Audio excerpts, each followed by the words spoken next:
Halo semuanya, video ini merupakan bagian dari praktik kewirausahaan berbasis Project Based Learning yang diampu oleh Bapak Budi Hartono SEMSC.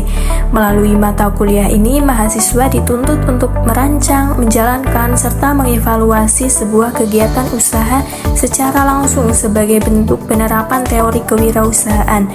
Dalam video ini, kami akan menampilkan proses lengkap praktik kewirausahaan yang telah kami jalani selama setengah semester, mulai dari perencanaan hingga pelaksanaan usaha. Sebelumnya, kami dari kelompok 9 dengan anggota. Yang pertama itu ada Hafid Nasim Habibi sebagai ketua, Irfan Deni Setianto bagian keuangan, Arvina bagian produksi, Agni Aflah bagian media, dan Renditia bagian pemasaran.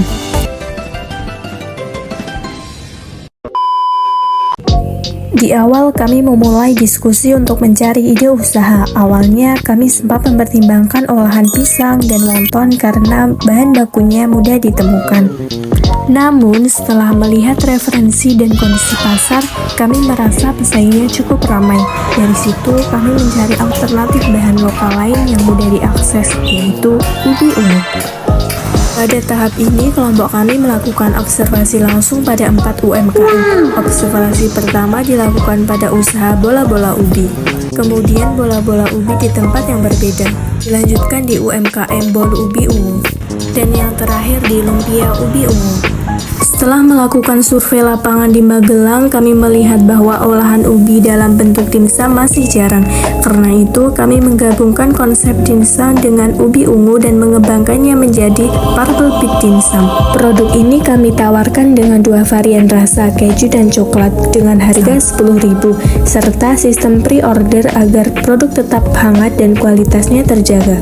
Selanjutnya, proses pembuatan diawali dengan membeli bahan. Setelah bahan sudah lengkap, ubi dicuci bersih tanpa ada kulit yang tersisa, lalu dipotong kecil-kecil agar proses pengukusan cepat matang. Setelah ubi matang, ubi ditumbuk hingga halus agar teksturnya lembut dan mudah dibentuk. Adonan ubi ungu kemudian dimasukkan ke dalam kulit dimsum dan dibentuk sesuai dengan dimsum yang diinginkan. Setelah itu, dimsum dikukus kembali hingga matang sempurna.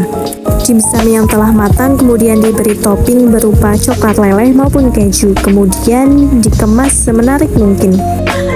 Setelah produk siap, kami melakukan uji coba tester ke ibu warung untuk mencicipi.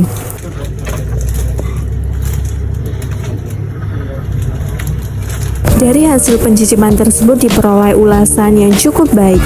Dalam tahap pengemasan masih terdapat sedikit kendala, yaitu jarak antar produk di dalam kemasan yang terlalu renggang. Oleh karena itu, kami melakukan penyempurnaan dengan mengganti kemasan menggunakan wadah yang lebih kecil sehingga produk terlihat lebih padat, rapi, dan menarik bagi konsumen. Kemudian ini ada video feedback dari para pembeli. Hey guys, aku mau review dimsumnya. Nih, 10.000 isi 4, gede banget, gendut-gendut guys. Ini tuh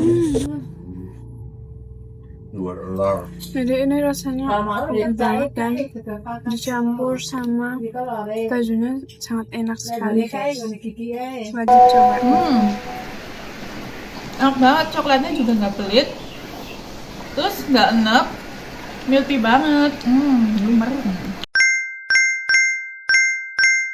Untuk strategi promosi, kami memanfaatkan media sosial Instagram. Melalui tampilan profil Instagram ini, kami menampilkan video dan informasi produk sebagai sarana promosi serta media komunikasi dengan konsumen.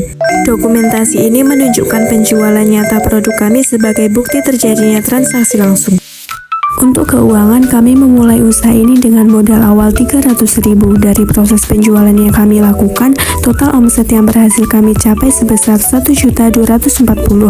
Setelah dikurangi biaya operasional sebesar 748.500, kami memperoleh laba bersih 491.500. Dari hasil ini, kami melihat bahwa Purple Bit Dimsum cukup menguntungkan dan punya potensi untuk dikembangkan ke depannya. Didapat adalah mengetahui lokasi untuk mencari sumber bahan baku yang terbaik. Dan untuk kendala yaitu adalah dalam pengiriman. Seperti yang kita tahu, dimsum ubi ungu itu enak selagi masih hangat. Jadi untuk pemesan yang jauh-jauh itu sering terkendala, jadi rasanya kurang maksimal karena sudah tidak hangat lagi. Untuk solusinya kami menyediakan opsi frozen food bagi yang rumahnya jauh. Saya juga belajar terkait materi yang sudah disampaikan, kemudian kita implementasikan mulai dari perencanaan, operasional, hingga pemasarannya. Untuk kedepannya kita akan tetap melanjutkan kewirausahaan ini dengan opsi dalam bentuk frozen dan dapat dipesan dari media sosial yang kita miliki, yaitu Purple Bee Dimsum. Dan di situ juga ada nomor tertera yang ada di pamflet tersebut. Jadi bisa dihubungi dari lewat Instagram ataupun nomor WA yang tertera. Demikian video dokumentasi praktik kewirausahaan kami. Terima kasih kepada dosen pengampu dan semua pihak yang telah mendukung proses pembelajaran ini.